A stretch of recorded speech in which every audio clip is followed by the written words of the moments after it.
Welcome to the SNI Podcast. I'm your host, Justin Latomsky. With deep roots in the Canadian regulatory landscape for the last 18 years, SNI has helped hundreds of companies get on the shelf quickly and compliantly so that they can sell more and grow their brands.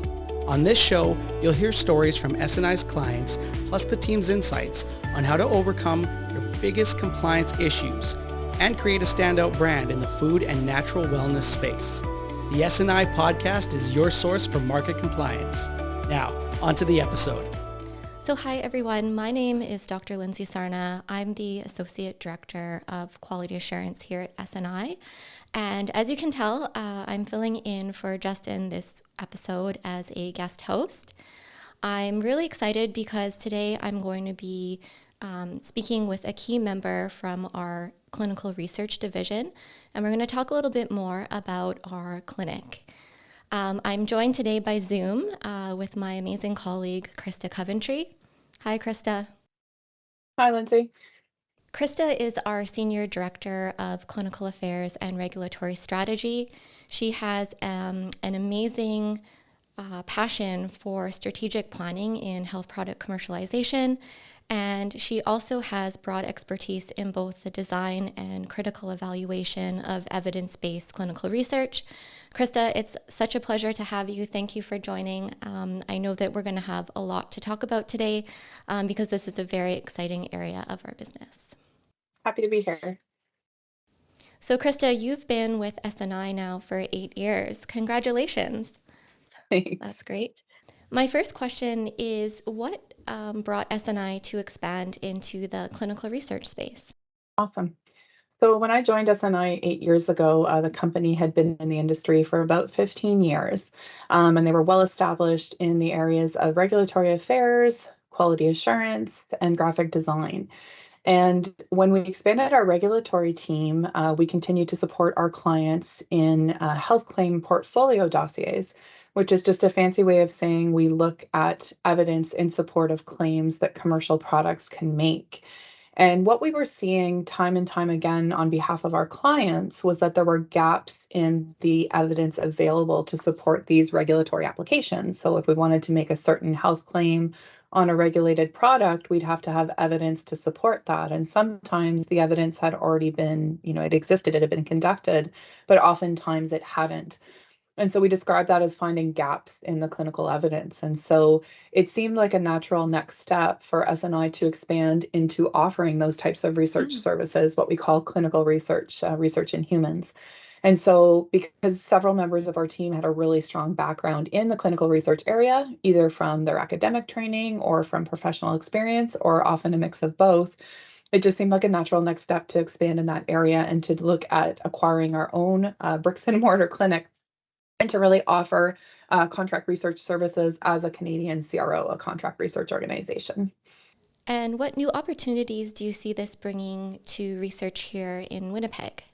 So I think that Winnipeg is really like a sort of a jewel in the wilderness, so to speak, with respect to the overall map of research in Canada. So obviously major centers on the West Coast, Vancouver.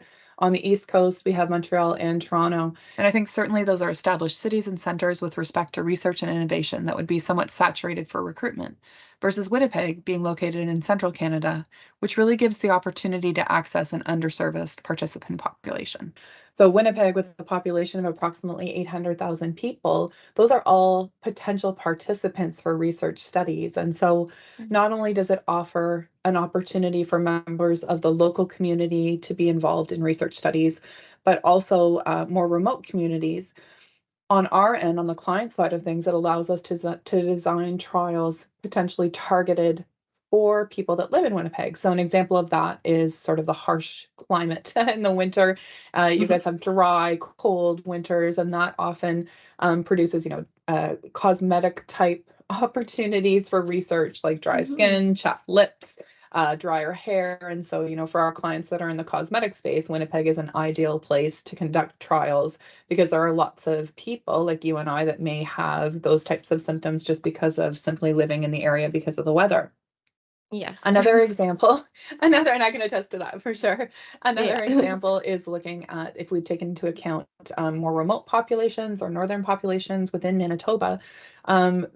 research has shown that there tends to be higher incidences of certain diseases. So if we look at diabetes or obesity, there tends to be, people all over Canada that have those types of diseases, but there tends to be a bit of a higher incidence in these areas. And so what that allows us to do, again, for our clients that are looking at research in the areas of obesity, diabetes, or cardiometabolic disease, is have access to this, sort of untapped population of participants that hopefully would be interested in participating in trials that we would run for our clients in Winnipeg and or remotely within Manitoba. From what I understand, clinical trials are only part of the clinical research process. Could you give us a little bit more insight into what clinical research entails? Sure.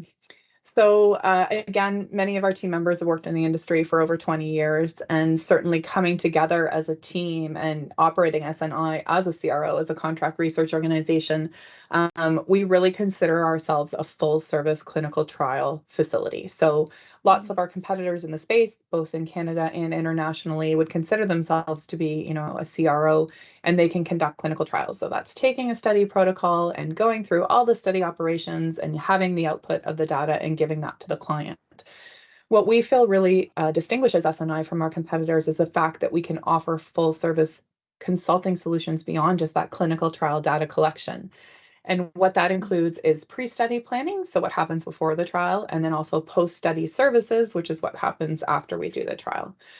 So prior to a study being initiated, we can help our clients strategically plan their clinical research program, whether that looks like one trial or a series of trials in succession. How do we sort of weave the narrative or tell the story of the hopefully potential efficacy of that health product? And so that can entail a whole different number of things, from conceptualizing different approaches to research, from designing the actual protocols themselves. So we have several members of our research team that design our trials, and that takes into account all sorts of different elements of research. So understanding different phases of clinical research, different models. So whether we do parallel design or we do a crossover, where sometimes people will come in and receive one intervention, and then another time they'll come in and receive another intervention. The whole design or map, if you will, of that research program actually takes a lot of strategic planning. Another factor to consider is looking at biomarkers. So when we look at an ingredient that's indicated for a certain health indication, there would definitely be biomarkers of interest that we'd want to explore in the clinical trial. And often there are established biomarkers. So if you're thinking of cardiovascular disease, looking at blood pressure or looking at cholesterol, those are biomarkers that are, tried and true, and they've been around in research for many years. But there can also be novel biomarkers that we may want to look at, or looking at sort of genetic markers that might be new to the research process. So again, just from a strategy perspective, understanding when you look at the outcome measures for your trial, what do we recommend to our clients to be primary outcome measures? So the measures that are the most important for the study, versus secondary outcome measures, which might be, nice to see or exploratory, looking at that overall design. And I think certainly too, looking at what else has to go into a clinical trial before it actually goes into operations, we have to consider the regulatory process. And again, with SNI being in business now for 20 years in the regulatory affairs space, that's a natural fit for our team. So any clinical research that's conducted globally has to go through independent ethics approval, so our EEB, Research Ethics Board. And so we help our clients by preparing that IRB, and that can include everything from forms that participants would complete at the site, to advertisements where we're out, either digitally or in real life, trying to recruit within Manitoba for participants to come into our study. And then an extra layer that we deal with in Canada is government approval. And so we always joke with our clients that, Canada is a bit trickier in some instances with respect to clinical trials, and that we have to do this regulatory approval from Health Canada. But we also focus on the fact that, it gives that extra layer of robustness, because we're the only jurisdiction in the entire world where the government wants to know your clinical trial protocol before you start your study. And so again, you can look at that on both sides of the lens, maybe a bit more red Yeah. tape, but certainly just that extra layer of rigor and confidence, not only having a consultant or a CRO, but also, that government stamp of approval before you start your trial in Canada. And so all of that boils down to a lot of paperwork and a lot of planning before the trial even, starts. We open our door to welcome our first participant. So again, understanding that SNI can help with some or all of those services for clients really gives us a nice positioning, we feel, in the market to really help any of our clients at any point along the research process. If we consider post-study activities, so we'll talk about data collection a little bit later, but if we consider post-study activities, once we've completed the trial, what do you have? You have all of your blood work or your survey data or your body measurements, and it's just a lot of data. And so what do we do with that data? So for some clients, they want to just receive the data, but most of the time we'll do data analysis and data management, data quality control, and run statistics on that data so that we can give our clients a customized final report.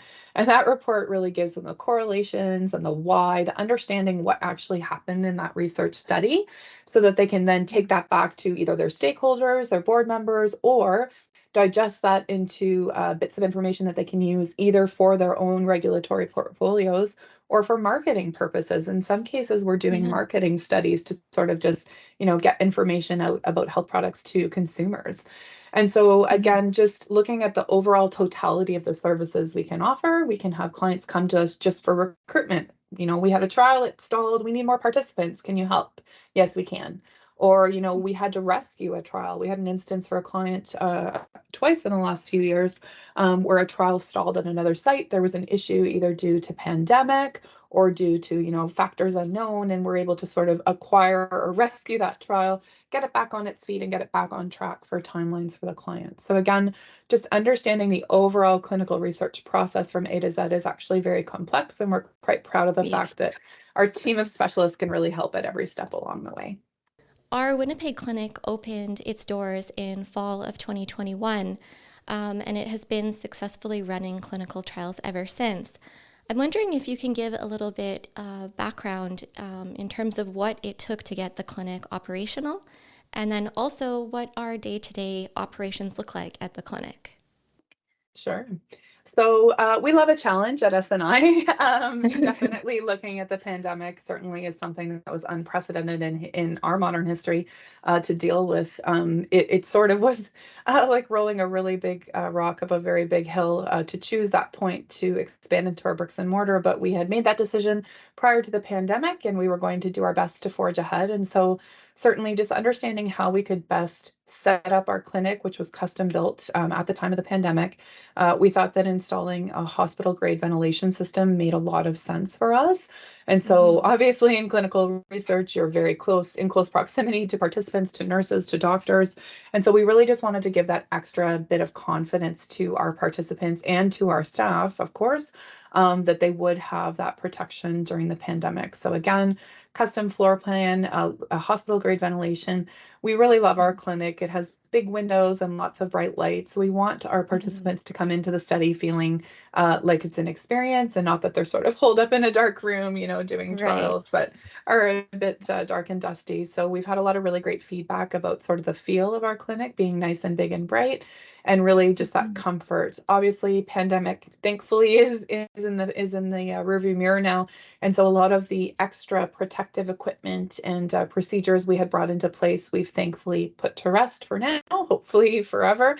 But certainly our team continues to practice safe, good clinical practices. All of our staff are trained. We have phlebotomists, we have emergency nurses, we have physicians, we have our principal investigator with 20 years of experience in the field. We have our director of quality assurance, also with 20 years of experience in the field. And we have our clinical research associates. And we really feel like the depth of that team comes together to offer a world-class experience in our Winnipeg clinic. With respect to day-to-day operations, and I think you've been over to that clinic, so we've come in, you'll get greeted by reception with a smile and certainly welcomed and settled in. We'd go through a consent process, so we'd confirm the participant for their appointment. We'd go through the consent process specific to the study that they were interested in screening for and review the procedures to ensure they fully understand and were willing to participate. And all of that, again, takes back to our regulatory approvals and our research ethics that we've gone through to make sure that we're effectively communicating the study to the participant, all of the activities, any potential risks, benefits, etc.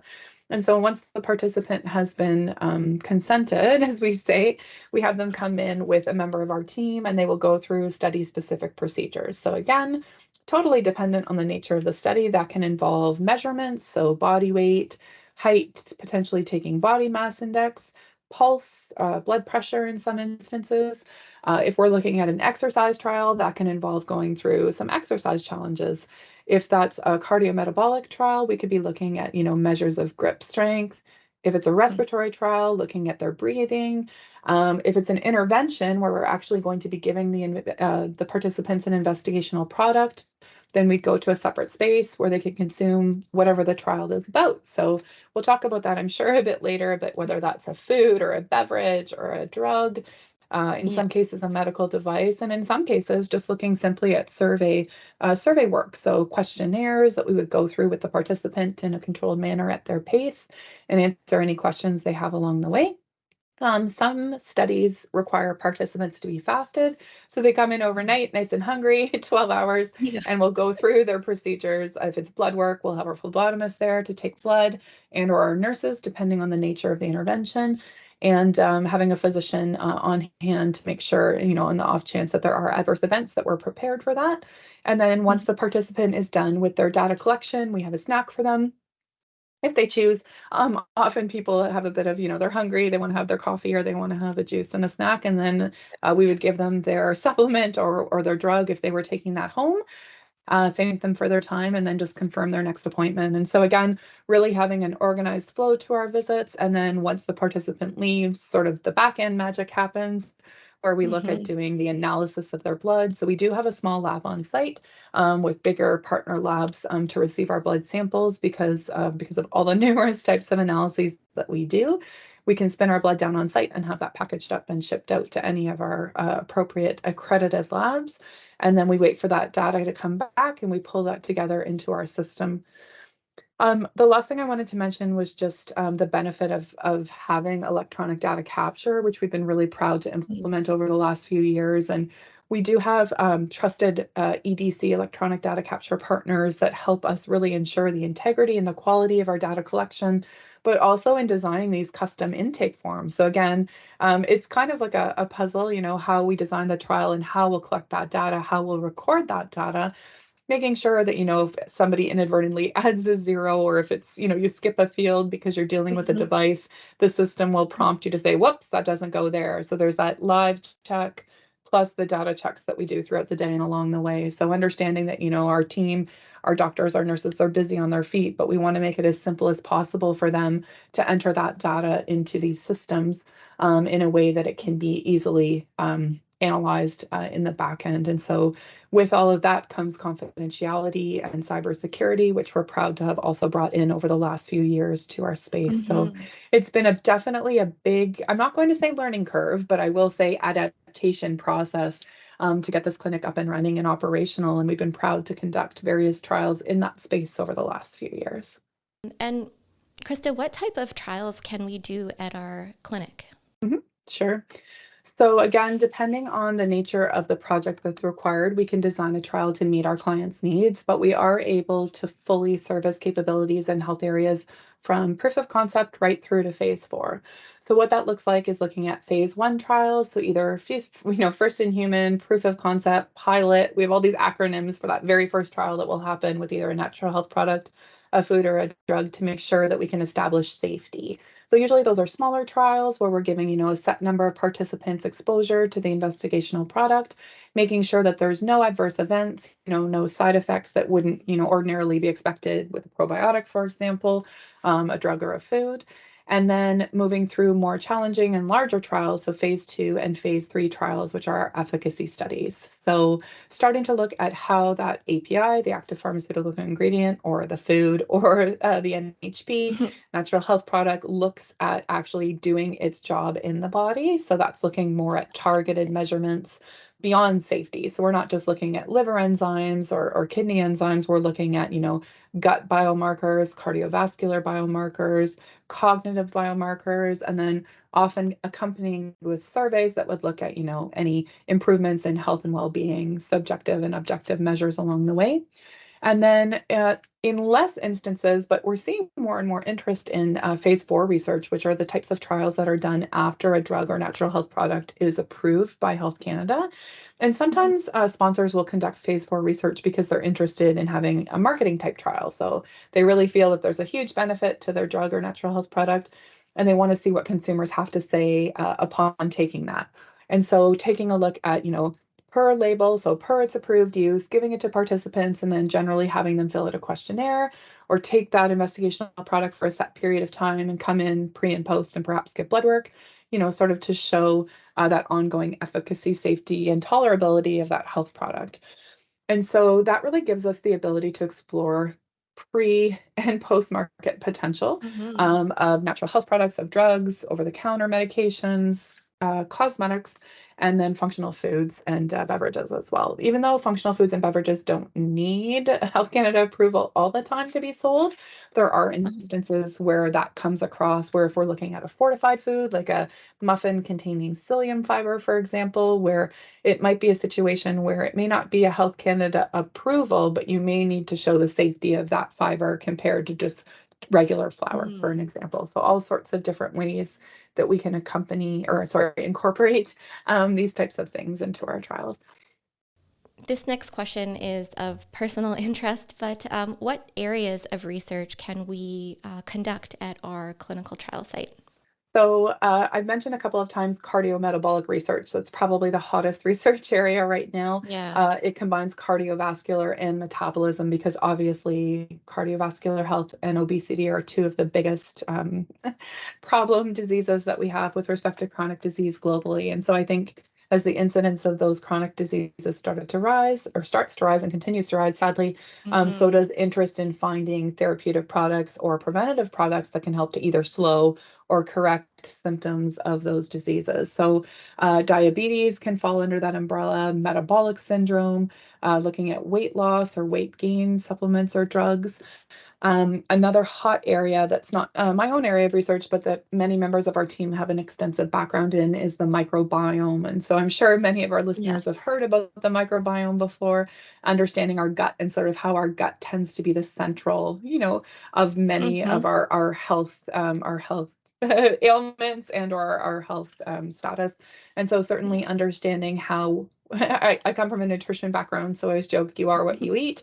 And so certainly understanding how what we put into our body and what we have exposure to genetically can really impact how our body processes food, and then therefore, any symptoms associated with that, and then what happens when that doesn't work properly. So looking at individuals with celiac disease, with irritable bowel, with Crohn's, colitis, we've seen the incidence of those diseases sadly skyrocket as well in recent years. So understanding how targeted therapeutics or natural health remedies can help improve gastrointestinal health, can help sort of settle the microbiome, and then also understanding fecal testing, transplant. There's a whole new area over the last decade or so that's really sort of blossomed and is really, really, again, outside of my personal area of core knowledge, but I really have an appreciation for, as do the members of our team. I think certainly looking at different areas related to performance is another area that's just exploded in the industry in the last 10 to 15 years. And performance can mean any sort of number of things. First thing what comes to mind when you think of performance, for me, it's just, professional performance, athletic performance, cognitive performance. So just getting out there in whatever capacity that means, whether you're a professional athlete, a lecturer, whether you're, a video gamer, whatever that looks like. To sort of enhance your performance. And so that can be done in areas of cognitive studies. So looking at reactivity, giving a functional beverage or a functional food, and then having participants, play video games to see if that improves their reaction time is a really interesting way to look at trials in that area. We can look at athletic performance, so looking more on the sports supplement side of things, doing an intervention. We have our CEO, who is a second in Canada national bodybuilder, so definitely an interest in that area, looking at sports supplements. And then just also looking at basic, energy drinks, overall performance enhancing foods, and then drugs in the same, looking at caffeine, looking at combining ingredients and making sure that they're safe to do so, because there's been a lot of trials in that over the years as well. Not all of them have been successful. So I think certainly if you think of the body as a whole, the thing that protects your body on the outside, your immune system or your skin, we could look at immune type studies and we can look at cosmetic type studies. So again, that skin being that barrier to things physically getting into your body, understanding, as we talked about before, all different types of cosmetics and cosmeceuticals. So whether that's shampoos or body washes, whether that's creams for, dry skin or any sorts of psoriasis or eczema, there's all sorts of different types of testing that can be done on the cosmetic side of things to either prove cleansing capabilities for cleansers and hair products, looking at moisturization type studies, so, intervening with different types of topical creams or lotions. And the sky's the limit, really, when it comes to cosmeceuticals these days, and also with respect to personalized nutrition. And that's another key topic that we're seeing more and more. So whether that comes in the form of a cosmeceutical dedicated to your skin type, or whether that comes in the form of a natural health product or a nutraceutical dedicated to your genetic profile. There's all sorts of different research areas that are really expanding in the space, and we're really eager to work in and have worked in most of these spaces. So it's an exciting time, I think, for sure, to be in the clinical research space.